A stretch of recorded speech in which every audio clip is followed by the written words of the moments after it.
So hello guys, আসসালামু আলাইকুম। আমরা আজকে এসেছি চুয়াডাঙ্গার পুলিশ পার্ক। অত্যন্ত সুন্দর মনোরম পরিবেশ। তো চলুন আমরা সব কিছু আপনাদেরকে দেখাই। জায়গাটা পরিমাণ মতো খুব বড় না, তারপরও সব কিছু মিলে অসাধারণ। তো সামনের দিকে যাই, দেখাই আপনাদেরকে।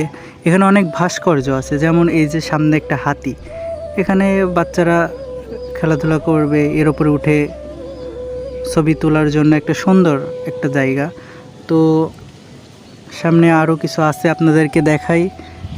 দেখেন এই যে এখানে কিছু ছাউনি আছে, এই ছাউনিগুলো মানুষ বসে থাকে।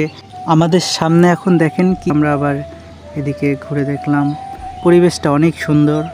এবং সামনে আরও কিছু আছে, আপনাদেরকে দেখাই। যে মাছ, সব কিছুই ভালো ছিল, বাট এই মাছের পানিগুলো অনেক ময়লা, এটা আমার অত্যন্ত ভালো লাগেনি।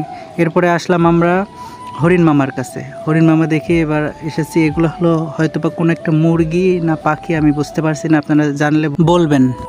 এবার সব থেকে আকর্ষণীয় জিনিস হরিণ, এটা হয়তো বা ছেলে হরিণ, ঠিক আছে। আর ওই যে দূরে একটা আপনাদেরকে জুম করে দেখাই, এইটা হয়তো বা মেয়ে হরিণ। এখানে 3টা হরিণ আছে। তো সবাই আসবেন ঘুরতে, অনেক ভালো পরিবেশ। আসসালামু আলাইকুম।